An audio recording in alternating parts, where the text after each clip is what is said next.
Halo Pak Undi, saya Sharon Auriel dan sekarang saya akan menjawab pertanyaan-pertanyaan dari tugas bacaan yang kedua. Pertanyaan yang pertama, mengapa buku itu yang dipilih?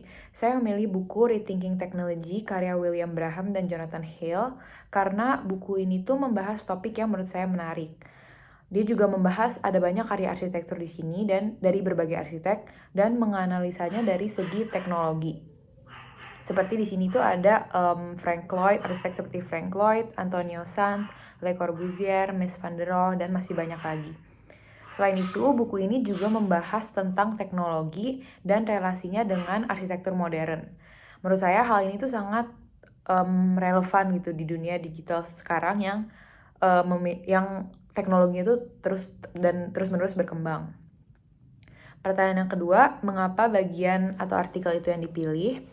Saya memilih bagian dari buku Peter Rainer Banham yang membahas Functionalism and Technology karena dalam bagian ini dia ada membahas beberapa karya arsitektur seperti disebutkan beberapa karya dari arsitek Mies van der Rohe dan bagaimana pendapat Peter Rainer Banham ini yang merupakan seorang English architectural historian, critic, teacher, writer, and journalist terkait arsitektur in the 20s and 30s dan bagaimana penerapan dari functionalism sendiri itu ada dalam arsitektur. Menurut saya bagian ini juga menarik karena dia membahas pula cultural problem yang arise dari hadirnya modern architecture. Kemudian pertanyaan ketiga, apa ide atau argumen dasarnya? Ide atau argumen dasar yang dibahas adalah tentang bagaimana modern architecture yang dihasilkan dari encounter with new means of production juga dia tuh modern architecture itu merupakan cultural problem in architecture, di mana arsitektur sendiri itu merupakan sebuah bidang yang sendiri gitu, dia tuh berbeda terpisah dari industri dan teknologi. Menurutnya yang lebih merepresentasikan industri dan teknologi ini sendiri itu adalah engineers and inventors yang merupakan bagian juga dari dynamic and innovative cultural group. Sementara arsitek itu tuh sendiri, dia terpisah dari itu. Maka seharusnya arsitek itu tidak terpaku pada industri dan juga teknologinya, melainkan pure pada karya arsitektur dan teori-teorinya. Kemudian ada juga argumen tentang kata functionalism yang kata functionalism ini tuh it is a common practice since the 30s. Namun ia diragukan bahwa nilai functionalism ini tuh present pada pemikiran arsitek-arsitek pada masa itu. Bahkan functional sendiri ini tuh hampir dia tuh seperti ditafsirkan dalam artian terbatas gitu, dan seperti ada misuse atau misleading of the word functionalism ini. Kemudian pertanyaan keempat, contoh apa saja yang ada pada bagian ini? Salah satu contoh yang digunakan adalah karya Mies van der Rohe, yaitu German Pavilion at the Barcelona Exhibition of 1929. Karya arsitektur ini, German Pavilion ini tuh dikatakan simbolis dalam intensinya dengan konsep functionalism. Namun menurutnya karya arsitektur ini tuh tidak melambangkan functionalism dengan tepat. Menurutnya karya Mies van der Rohe yang disebut praktikal ini tuh dia seperti menghilangkan aspek rancangan arsitektur yang efektif. Ia menyebutkan di buku ini bahwa it does not yield up its secrets to logical analysis. Kemudian begitu juga pada proyeknya yaitu Domino, ada dia menggunakan dua elemen yaitu floor slab dan juga kolom.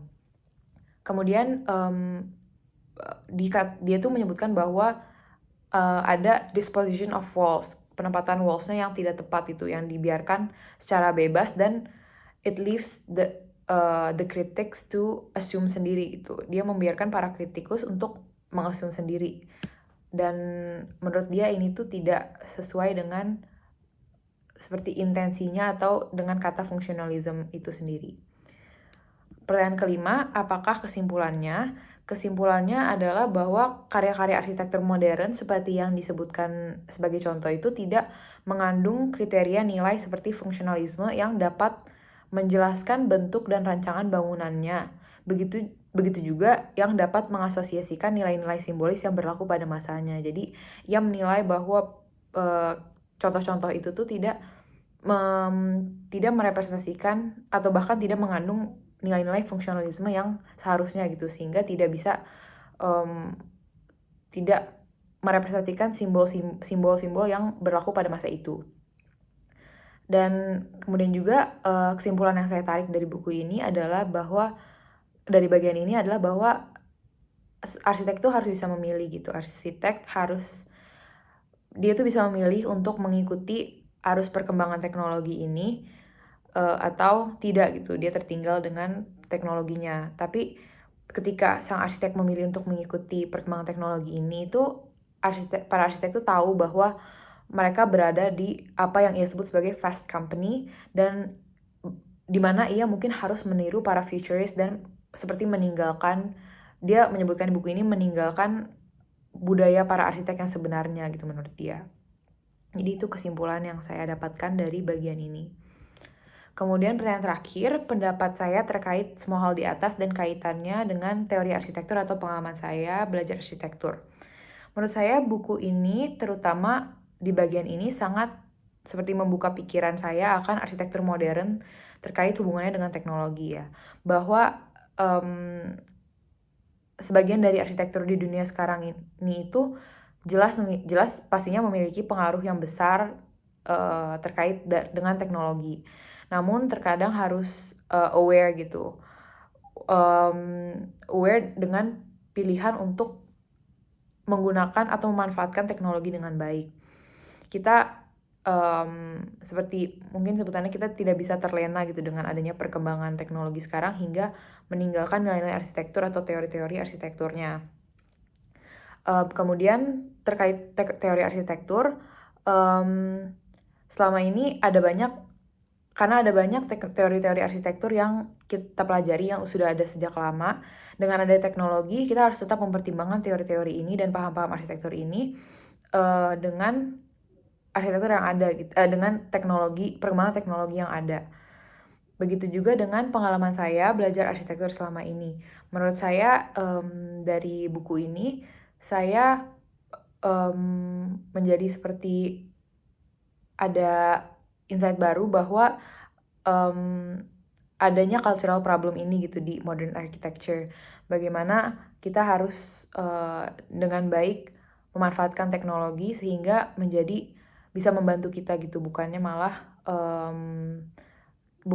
kita malah seperti ikut terbawa arusnya dan kehilangan teori-teori dasar yang sudah dipelajari. Mungkin seperti itu jawaban saya untuk tugas kali ini. Terima kasih Pak Undi atas perhatiannya.